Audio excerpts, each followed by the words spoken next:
Yeli, buenos días. Buenos días, licenciada. Vamos a esperar un momentito, porque todos amanecemos durmiendo, ¿verdad?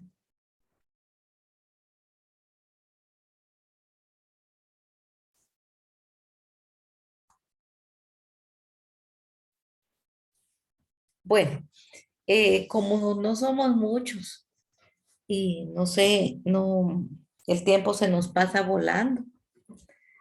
Vamos a iniciar con usted, Erly, porque también yo creo que no tenemos que acomodarnos a horarios de los que llegan tarde, sino que tenemos que estar con los que están puntuales. Y en este caso, pues usted, Erly, bienvenida a la clase. Vamos a iniciar con el tema del cognitivismo y quisiera que usted me diera su punto de vista, si logró leer algo, si investigó. Sí, licenciada, estuve investigando un poquito y se dice que el cognitivismo es una teoría filosófica cuyo objetivo de estudio es cómo la mente interpreta, procesa y almacena la información en la memoria. Es más que todo la ciencia que se interesa por cómo la mente humana piensa y va aprendiendo a lo largo de los años, ¿verdad? Más que todo por la experiencia, se podría decir. Según James Piaget, algo así, no sé cómo se pronuncia ese nombre, Piaget. existen cuatro teorías del cognitivismo, que es la sensoriomotriz, la preoperacional, las operaciones concretas y las operaciones formales. Gracias, Erly. Rita, buenos días. Rita, ¿me escucha?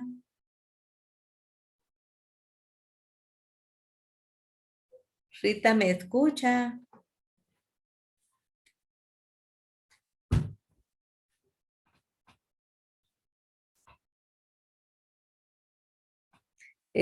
¿Puede comunicarse con ellas en el grupo, por favor, Erly? Pregúntele si me escucha. Y si no, que vuelva a salir y que ingrese de nuevo, dígale.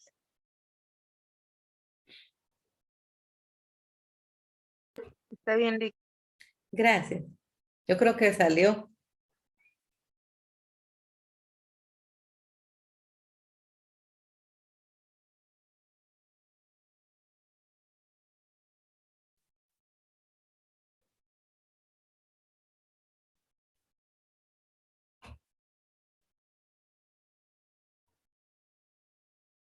Bueno, creo que salió. No sé si tenía algo más para aportar, Erly. ¿Tiene algo más? Solamente, licenciada. Bueno, fíjese que, bueno, estaba yo también revisando alguna información sobre el tema del cognitivismo y de hecho, pues, yo tengo cierta experiencia en docencia en general, ¿verdad? No universitaria, docencia como fue mi trabajo toda mi vida, 20, 30 años trabajando como docente.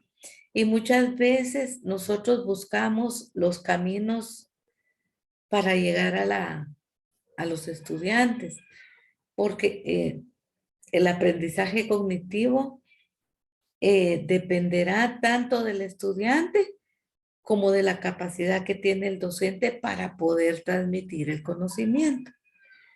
Entonces, por ejemplo, yo quiero enseñar al estudiante un X tema, pero mis estudiantes tengo 20 estudiantes y todos van a aprender de diferente manera. Entonces, primeramente, tengo que tener habilidad para poder desempeñarme como docente y tratar la manera de transmitir el mensaje de una forma sencilla, que todos me puedan comprender. Rita, no sé si me escucha. Buenos días, Linda. Buenos días, Rita. ¿Sería usted tan amable de poderme compartir el tema del cognitivismo? Ajá. Yo estaba investigando, decía que esta ciencia o esta teoría cognitiva tenía así como estudio la cognición, ¿verdad? Ujú. Y tenía como objeto de estudio los mecanismos básicos y profundos por los que se elaboraba así que el conocimiento, y eso se hacía desde la percepción de la memoria, el aprendizaje, hasta la formación de conceptos y razonamiento lógico. Gracias, Rita. Normi, ¿me ¿Me escucha? escucha, Linda? Normi, ¿me escucha? Sí, buenos días, Leita. Buenos días, Normi. ¿Podría usted aportar algo sobre el tema del cognitivismo? Sí, Leita. De lo que yo pude leer un poquito, estaba viendo ahí sí que son siempre corrientes de la psicología, ¿verdad? Ujú. El cognitivismo. Y había bueno, leí de un autor que se llama Jean Piaget, creo que se Piaget, pronuncia. Ajá, él, sí. Jean Piaget, que decía, ¿verdad?, de que él dedicó a estudiar y creó aportó a esta ciencia, ¿verdad?, esta teoría, que el cognitivismo en la mente, él lo que investigó fue de cómo la mente almacenaba la información, cómo es que la guardaba y cómo es que la procesaba. Él se dedicó solo a estudiar cómo era que nosotros íbamos almacenando la información. Ya él en su aporte pues dio, ¿verdad?, de que nosotros aprendemos y que nosotros al mismo tiempo vamos almacenando toda la información y que nosotros la vamos guardando, que la mente tiene esa capacidad. Exactamente. Por ejemplo, en el día de hoy, ¿verdad? El tema es el cognitivismo. ¿Será lo mismo que yo diserte el tema, explique el tema, pero yo no le dije a usted que lo investigara? Yo solo estoy dando información y usted la está recibiendo. ¿Será lo mismo el aprendizaje que solo diserte yo el tema, a diferencia de que yo le solicité a cada estudiante que investigara, que averiguara, que leyera y que cuando venga aquí conmigo esté enterada del tema? ¿Qué piensan ustedes?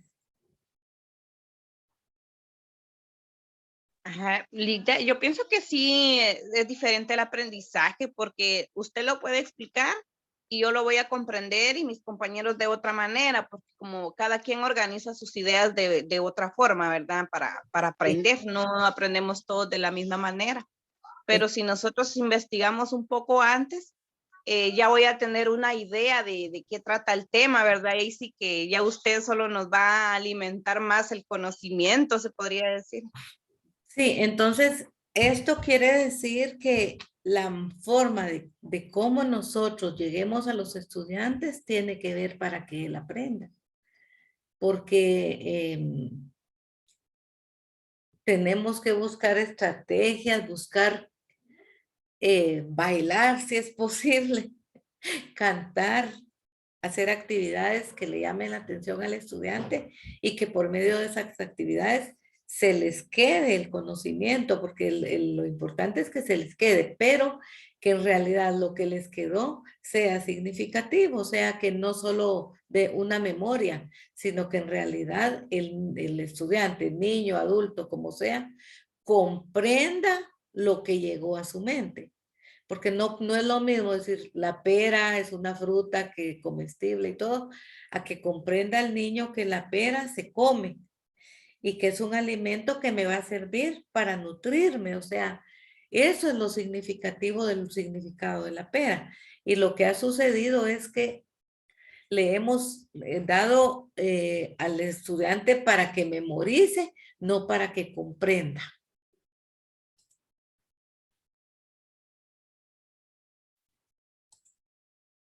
Bueno, Eunice, buenos días.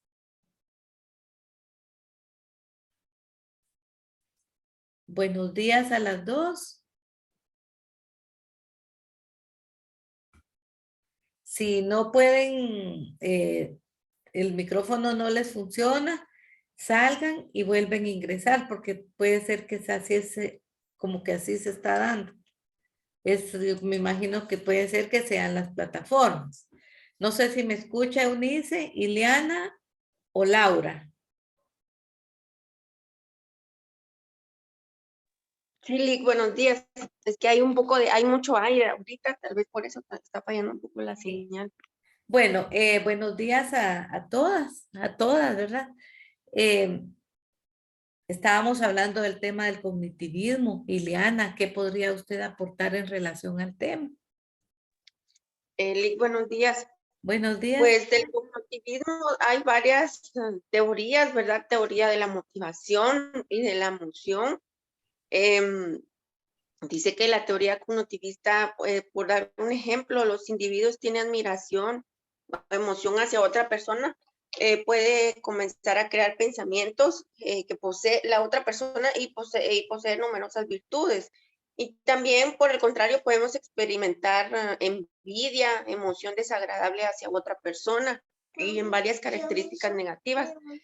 Sería en el caso de la teoría de la emoción. También hay teoría de la motivación, que son las necesidades básicas, la necesidad de éxito, la necesidad de pertenencia y la necesidad de poder, que a veces refleja los deseos de dominio y temor de ciertas personas.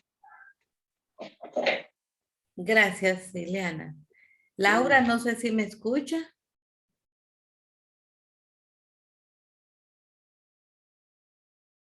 Eunice. Si me hacen favor, quienes no me escuchan, que salgan y vuelvan a ingresar. Bueno, fíjense que el proceso de aprendizaje con la teoría cognitiva sí tiene que ver mucho el entorno del estudiante y la agilidad o la destreza que tenga el docente para poder transmitirle la información. Dice que el conocimiento es significativo cuando el estudiante logra comprender lo que se le quiere dar, ¿verdad? No es solo para llenarlo de información, ¿verdad? Como un envase, aprenda esto, por ejemplo, el cognitivismo. A mí no me interesa que usted se lo memorice. Por ejemplo, que usted tenga el día de hoy una exposición sobre el tema y que usted venga solo a repetir lo que usted memorizó. Por ejemplo, yo por experiencia he sabido que los estudiantes le dicen, bueno, a vos te toca esta parte. Entonces, ¿qué hace el estudiante?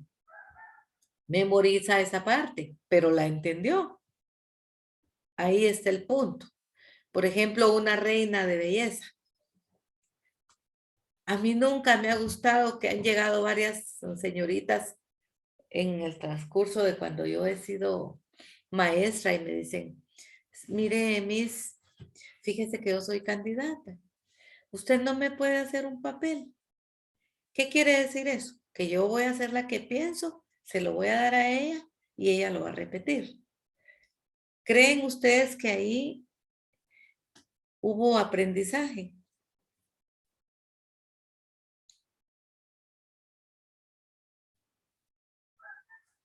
¿Hay aprendizaje ahí? ¿Comprendió ella el tema de lo que yo dije y que ella memorizó? ¿Quién lo pensó? Lo pensé yo. Lo redacté, lo adecué y se lo di a ella. Y ella solo lo dijo. ¿Será que ella está entendiendo y sintiendo lo que dice el mensaje? No lo está sintiendo, porque esos son mis pensamientos. Entonces, no es lo mismo, le decía yo a las señoritas que se me han acercado, mire, pues, cuando usted haga un mensaje, tiene un inicio, en medio y un final. O sea, el inicio es cuando usted saluda. El cuerpo es el mensaje que usted quiere dar a la población. Y luego la despedida. Entonces, consta de 3 partes. Y entonces comencemos. Escriba su salud. ¿Qué quiere decir ahí? En el saludo, ¿qué tiene que escribir? Bueno, buenos días, mi nombre es, soy de tal lado y aquí y allá. Bueno, pues primeramente yo quiero, eh, me siento feliz, ya es el mensaje. Me siento feliz de participar como señorita X en este concurso de belleza porque eso me hace ser mejor persona. Yo vengo con el ánimo de ganar por medio de mis habilidades y voy a competir, una competencia sana. Bueno, agradecida por la atención prestada a ustedes y buenas noches. Podría ser, ¿verdad? Miren, este mensaje me salió así espontáneo. No es lo mismo a que uno lo escriba. De hecho, el que lo va a decir lo tiene que escribir. Y escribir es practicando lo que va a decir. Entonces, ahí hay un mensaje significativo. Pero no es lo mismo a que yo se lo haga, ¿verdad? Y que ella lo vaya a decir. También la manera de cómo el maestro se llegue al estudiante, ¿verdad? Buscar estrategias para transmitir el mensaje. Porque muchas veces nosotros los maestros no podemos transmitir. Podemos saber mucho. Por ejemplo, me decía un compañero anoche que están dando clases en la universidad, pero que los estudiantes no le ponen atención y que son mentirosos y que son irresponsables y que a veces no se conectan, están ahí pero no están, en fin. Entonces le decía yo, ¿verdad? Que uno tiene que buscar maneras de motivar a los estudiantes que estén ahí y buscar estrategias para saber uno que a pesar de que está a la distancia, sabemos que el estudiante está ya fuera de que hace sus tareas. Nosotros esperamos que los estudiantes realicen su tarea, pero hasta ahí ya no llegamos si en realidad él la realizó, se la hicieron o la copió. Es difícil poder ver mientras solo estamos de una forma virtual. Entonces, aquí el papel del maestro tiene mucho que ver para el proceso cognitivo que queremos transmitirle a los estudiantes. No sé si Laura me escucha. Voy a compartir una pequeña... Liz, buenos días. Solo iba a dar una memorizar, como que así ha sido nuestra metodología de enseñanza, que el que mejor memorizara todo era el más inteligente, ¿verdad? Y Sí. yo creo que eso también deberíamos tener un poco de reformas en el estudio, ¿verdad? Conforme van avanzando, pero siempre hay catedráticos que se dedican al menos no en el nivel universitario, sino que lo traemos desde chiquitos, ¿verdad? Desde primaria y básico. Sí, lamentablemente, fíjense que, bueno, la memoria es importante en el proceso de aprendizaje. Usted en cierto momento tiene que memorizar algo, algún proceso, pero no es lo más importante. Lo más importante es qué hace el estudiante de una forma autónoma, o sea que solo darle el tip y que el estudiante se vaya, ¿verdad? Pero tenemos que tener mucha habilidad de ser maestro para poder hacer trabajar a los estudiantes. Creo que Laura me levantó la mano. Laura. Sí, licenciada, buenos días. Buenos días, Laura. ¿Qué puede usted aportarnos en relación al cognitivismo? Qué bien, como decía, el cognitivismo es la capacidad de poder interpretar una situación. Entonces, sí, ese es el problema en el sistema educativo, que, como bien decía Iliana, se han acostumbrado al estudiante a que absorba todo tipo de información y que este estudiante se escupa en un examen, se podría decir, esta información. Es decir, que se le está pidiendo que memorice y no que analice. cuando en realidad lo que se intenta o lo que se pretende o la intención de la enseñanza es que el estudiante aprenda y no que memorice. Porque si nos damos cuenta, para los exámenes ellos, o para las exposiciones, como bien decía usted, agarran un texto y empiezan a memorizarse el papel, pasan al frente, se les olvida el papel, se quedan nerviosos, sus mentes se quedan en blanco y se quedan como, ¿qué digo? ¿Y ahora qué digo? Y terminan dejando la exposición a medias. Yo me he dado cuenta de eso. Más sin embargo, un estudiante cuando tiene la capacidad analítica, nos damos cuenta que tiene fluidez al hablar. Es decir, que no consta de un papel, utiliza fichas de apoyo, pero solo con palabras clave para hablar del tema. Es decir, que se sabe desenvolver en el área y no necesita de un papel memorístico. Y si se queda o tiene el papel y se queda a medias, sabe improvisar hablando,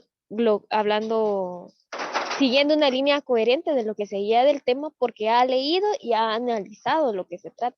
Entonces el cognitivismo es una conducta de cómo el ser humano sabe interpretar las cosas ante de cualquier situación, ya sea en el ámbito educativo o en el ámbito cotidiano, ¿verdad? Exactamente. Ahora, usted me está dando la razón de la importancia que tiene evaluar al estudiante por medio de un ensayo. Si realmente el estudiante toma los lineamientos de cómo realizar un ensayo, porque el ensayo es una evaluación. ¿Qué tiene que hacer usted? Ser un estudiante autónomo, esto significa que para realizar el ensayo, usted tiene que leer por lo menos 3 fuentes bibliográficas. Cuando usted ya leyó, usted tiene la capacidad de poder desenvolverse y realizar lo que le están pidiendo. Pero el ensayo no es escribir como quien dice una síntesis de lo que escribió, no. Es la contrapostura al autor. Por ejemplo, el cognitivismo, según Piaget, dice que tal y tal y tal cosa, y que esto y esto, lo otro. Eso lo coloco yo entre comillas. Sin embargo, en la actualidad, los maestros solamente utilizan la memoria sin embargo, los maestros en la actualidad hacen que el estudiante memorice sin interpretar la información. Podría ser, ¿verdad? Ese es mi punto de vista. Entonces, ahí tengo que colocar mis puntos de vista en base a lo que yo leí. Entonces, ahí hay análisis. Entonces, el ensayo es una forma de evaluar muy bonita. Dejémoslo bonito, interesante, científica, porque ahí el estudiante tiene que leer para poder realizar su ensayo. No es copiar, o sea, usted puede copiar literalmente una parte del autor y luego usted se va desenvolviendo. Igual, como les decía yo, para hacer un papel, ¿verdad? Para decir algo. Una candidata tiene que tener una introducción igual al ensayo. El ensayo tiene una parte introductoria, el cuerpo, la conclusión general y de dónde obtuvo usted la información. Entonces, esa es una manera de que el estudiante está haciendo un aprendizaje significativo, porque él está analizando y comprendiendo. La información la está procesando la información en su mente. Entonces, lo que tenemos que hacer nosotros es que el estudiante procese la información. Aquí tengo yo unas diapositivas, psicología cognitiva, que es el aprendizaje. Primero vamos a iniciar por ahí. El aprendizaje dice que es un proceso a través del cual se modifica y se adquieren habilidades, destrezas, conocimientos, conductas, valores. Esto como resultado del estudio, la experiencia, la instrucción, el razonamiento y la observación. El aprendizaje humano está relacionado con la educación y el desarrollo personal.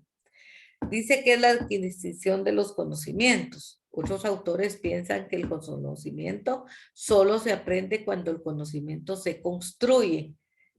O sea, miren, se construye, no se memoriza.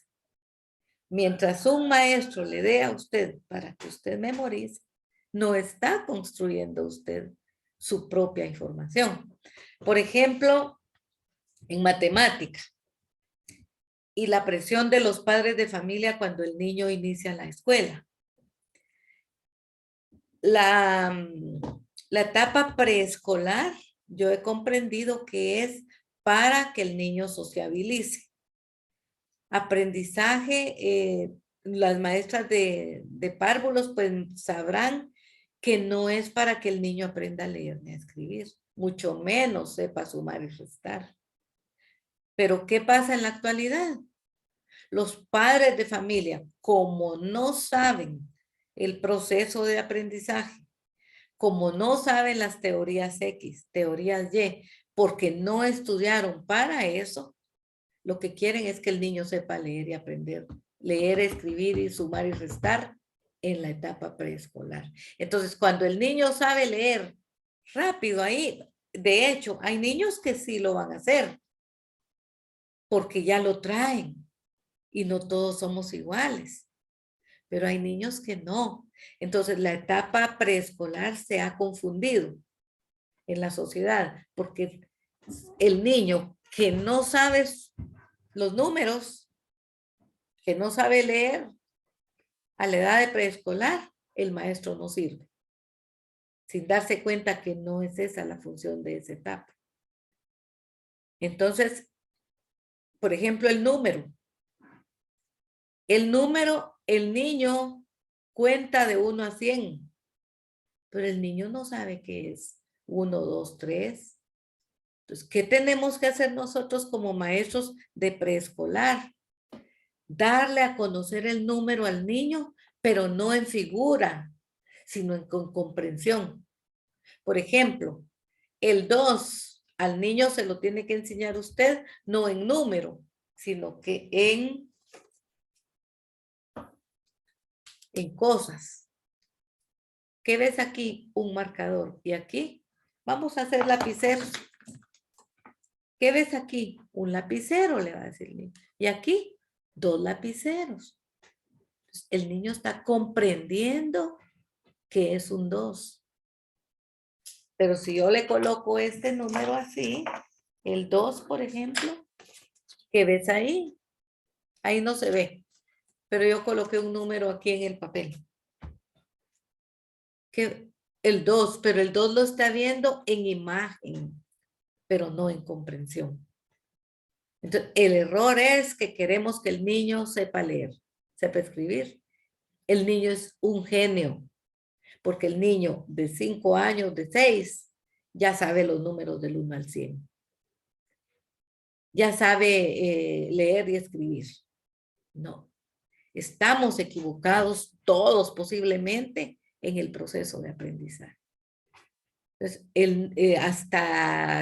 recomiendan que hasta segundo primaria al niño no se le dé la figura de los números, sino que tenemos que hacerle comprender el razonamiento del número. Ahí está el problema de la enseñanza del aprendizaje de matemática, que el niño sabe el número en figura, pero no lo entiende. Entonces tenemos que desglosar, por eso hay una forma de enseñar matemática, la del 10, base 10, y al niño le tenemos que ir enseñando con objetos.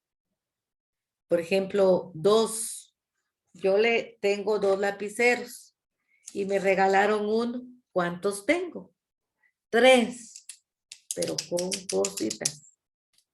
Entonces, ahí está la habilidad que tenga el docente para poder transmitir la información. Entonces, vieran qué importante estoy tratando yo de entrar a la clase, porque a mí me interesa mejorar lo que yo llevo en el proceso. A mí me interesa, yo estoy aprendiendo a la par de ustedes, todo esto que yo leo, que explico y todo, lo quiero entender yo primero para poder explicárselo yo a usted. He sido maestra de muchos años y me ha dado cierta experiencia. Y lo que leo me termina de decir, ah, tenías razón o no la tenías. ¿Estás mejorando o no has mejorado?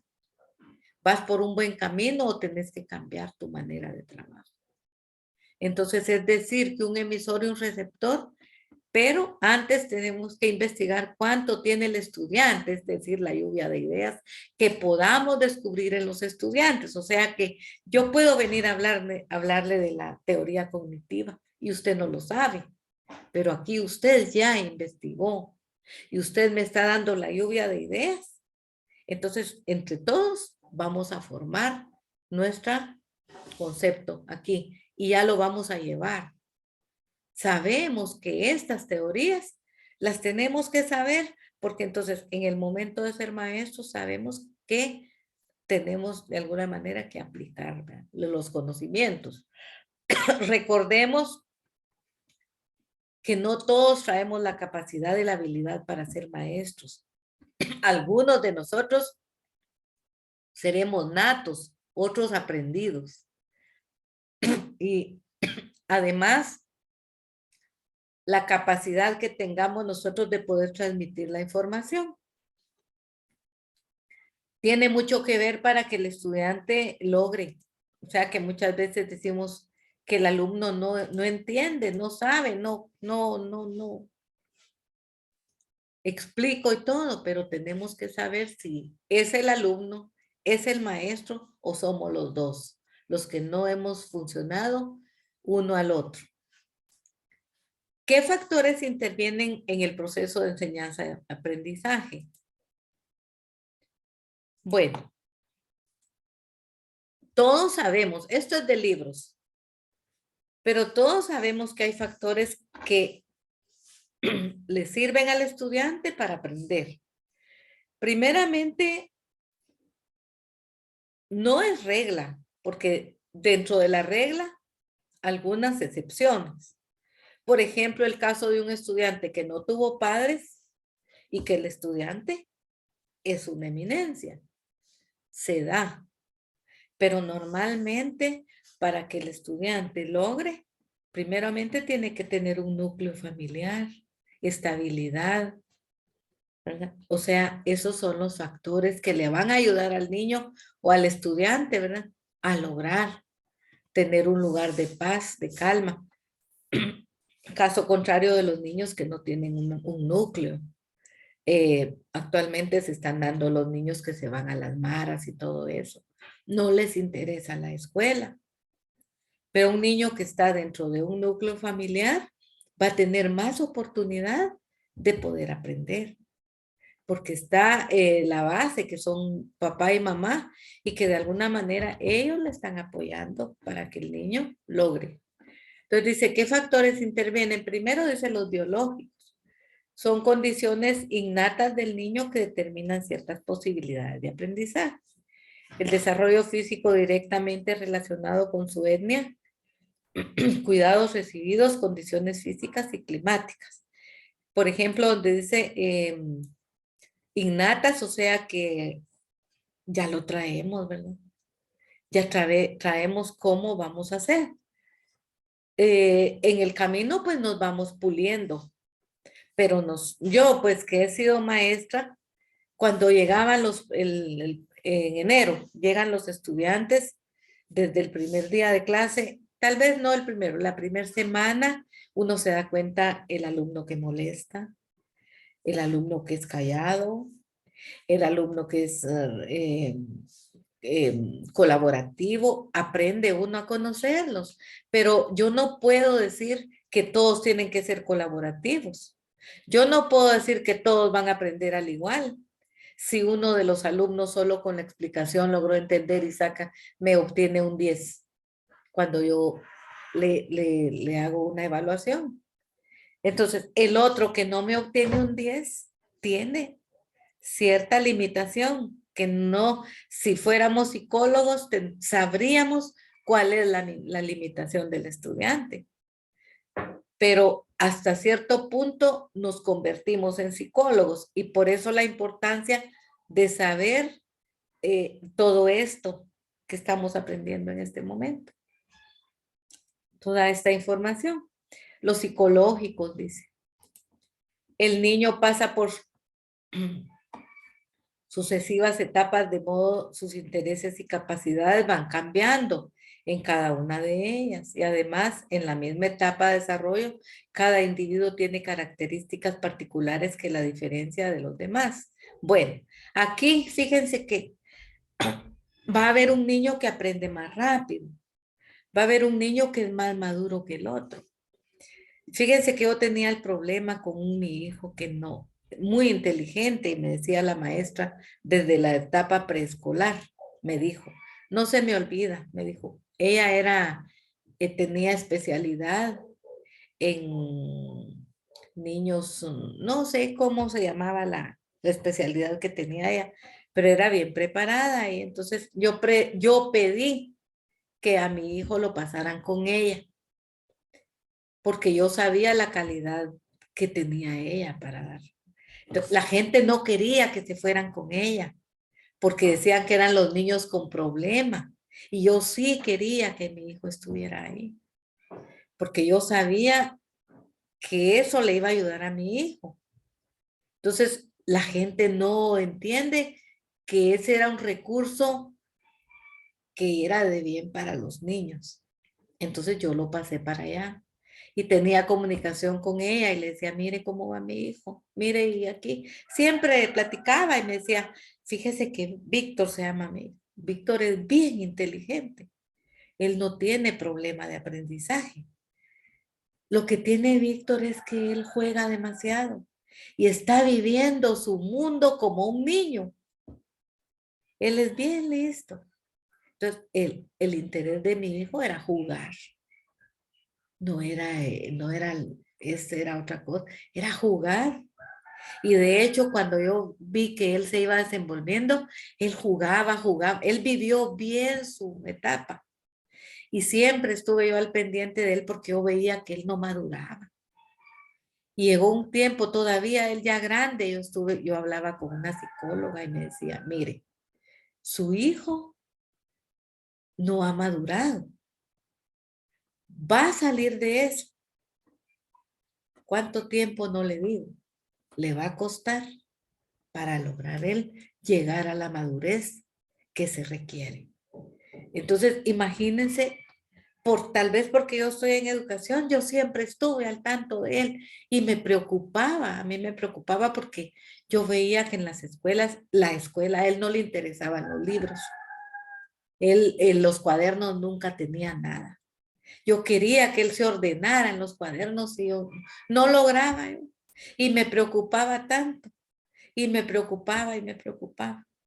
Actualmente, fíjense que él está estudiando una carrera en la universidad. Y eso me alegra porque digo, ya él logró lo que tanto yo anhelaba. Pero no todos vamos a madurar en el mismo tiempo. Porque como mi hijo maduró tarde, hubo niños de la edad de él y jóvenes que llegaron de la edad de él que pensaban diferente. Pero es la personalidad de cada estudiante. Los sociales, dice, el hombre es un ser social, la relación con el grupo de iguales es importante en el proceso educativo porque favorece el desarrollo social y la interiorización de las normas. Fíjense que aquí quiero decirles algo, por ejemplo, en los sociales. Muchas veces yo conozco una persona que acaba de tener un niño y ella es una trabajadora, ¿verdad? Tiene un salario mínimo, pero ella en su mente le quiere dar lo mejor a su hijo, como todos le queremos dar lo mejor. Entonces ella, al proceso que la veo yo, como que al final lo que hace uno cuando uno le quiere dar, hasta le baja las estrellas y todo lo que quiera uno a los hijos, uno los desfasa del lugar donde uno está. Entonces, el que sufre al final será el niño, porque va a tener problemas de poderse comprender en dónde él está. A veces lo sacamos del medio donde nosotros nos desarrollamos y lo colocamos en un nivel diferente a su realidad. Por ejemplo, entonces le damos hasta lo que no hay y el niño en su mente cree que él es un niño que tiene mucho dinero y lo que hacemos es descontrolarlo, ¿verdad? Entonces tenemos que dar, como padres, pues, que el niño comprenda dónde estamos parados, el niño y su familia, ¿verdad? No darle algo que no es su realidad. Entonces, es bien importante que nosotros como maestros, pues, aprendamos a conocer a los estudiantes, que nos preparemos para poderles impartir la clase, para que nosotros podamos entrar en el niño, entrar en el estudiante y que el tema sea comprendido, pues, porque el cognitivismo, si solo leemos y damos el mensaje de lo que dice Piaget, no vamos a comprender, sino que tenemos que llevarlo a la realidad.